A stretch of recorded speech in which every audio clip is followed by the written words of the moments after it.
PSL के fans के लिए, बाबर आजम के फैंस के लिए एक बहुत ही सैड न्यूज है। सैड न्यूज क्या है? वो ये है कि खबर सामने ये आ रही है कि बाबर आजम पीएसएल 10 से बाहर हो चुके हैं।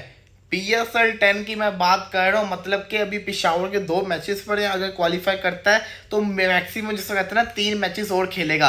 पीएसएल के अभी काफी इंपॉर्टेंट मैचेस पड़े हैं। खबर ये सामने आ रही है कि बाबर आजम पीएसएल के रिमेनिंग मैचेस से बाहर हो गए। वजह क्या बनी है? वजह ये बनी है कि आज प्रैक्टिस सेशन में प्रैक्टिस करते हुए बॉल जो था उनके हाथ पे लगा, जिसकी वजह से उनको इंजरी हो गई है, जिसकी वजह से बाबर आजम पीएसएल के रिमेनिंग मैचेस के अंदर अवेलेबल नहीं है, बाहर हो सकते हैं। ये तो कहा जा रहा है ना, लेकिन कुछ लोग ये कह रहे हैं कि बाबर आजम पीएसएल के बाकी मैचेस के लिए अवेलेबल होगा। लेकिन जो उसका आज मैच है, आज है पिशावर ज़ल्मी वर्सेस कराची किंग्स का बड़ा इंपॉर्टेंट मैच है, जो कि पिशावर ज़ल्मी के लिए जीतना बड़ा ज़्यादा इंपॉर्टेंट है। इस मैच से बाबर आजम बाहर हुए हैं। अब बाबर आज के मैच से बाहर हुआ है या बाबर पूरे पीएसएल से बाहर हुआ है, ये जिसको कहते हैं ना, कुछ देर के अंदर लेटेस्ट अपडेट आ जाएगी। लेकिन इसी के साथ साथ मैं आपको एक और न्यूज़ दे देता हूँ। वो ये है कि देखिए, इस वक्त सोशल मीडिया के ऊपर ना बहस चल रही है। एक बाबर के बहुत ही करीबी जराए हैं, उन्होंने ये कहा है कि बाबर आजम बिल्कुल फिट है, बाबर आजम बिल्कुल सही हो गया हुआ है, बाबर आजम कराची के अगेंस्ट वाला भी मैच खेलेगा। लेकिन बाकी जितनी भी जर्नलिस्ट कम्युनिटी है इस वक्त, जिसको कहते हैं ना पाकिस्तान के अंदर,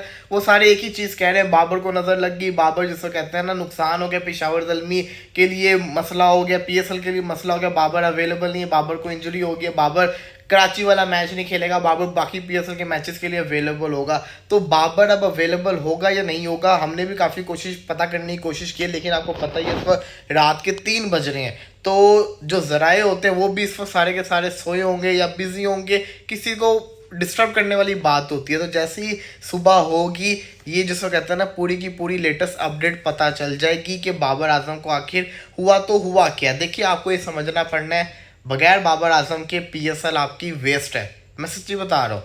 पिशावर ज़ल्मी में सबसे ज़्यादा आपको व्यूवरशिप मिलती है, क्राउड आता है। वो क्यों आता है? क्योंकि बाबर आजम को देखने वो आता है। वो बाबर की वजह से ट्रेंड बनते हैं सोशल मीडिया के ऊपर, बाबर की वजह से जिसको कहते हैं ना इंगेजमेंट ज़्यादा आती है। बाबर आजम एक बहुत बड़ा रीज़न, इवन के ब्रॉडकास्टर को भी चाहते हैं कि बाबर आजम आए।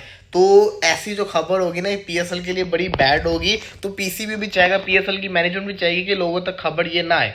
बिलफर्ज के अगर बाबर इतना इंजर्ड हुआ हो कि बाबर पीएसएल के रिमेनिंग मैचेस ना खेल सके, पीएसएल की मैनेजमेंट कभी भी नहीं चाहेगी कि खबर सामने आए। वो यही कहेंगे कि बाबर आजम आज के मैच के लिए अवेलेबल नहीं है, बाबर अगले मैचेस खेलेगा। वो ये बोलेंगे क्योंकि वो अपनी पीएसएल की इमेज खराब नहीं करेंगे, लोगों का इंटरेस्ट खत्म नहीं करेंगे। लेकिन रियलिटी क्या है, वो जिसको कहते हैं ना, हमें कुछ घंटों के अंदर, आने वाले घंटों के अंदर पता चल जाएगी कि बाबर आजम किस हद तक इंजर्ड हुए हैं। और बाबर आजम को इंजरी बड़ी कम होती है, ऐसा होता नहीं कि बाबर इंजर्ड हो जाए। लास्ट में भी एक दफ़ा बाबर आजम को यहाँ आर्म पे ही बॉल लगा था, जिसकी वजह से वो इंजर्ड हुआ था, बोन उसकी फ्रैक्चर हो गई थी। अब लेट्स सी, देखते हैं कि ना आजम को क्या हुआ है।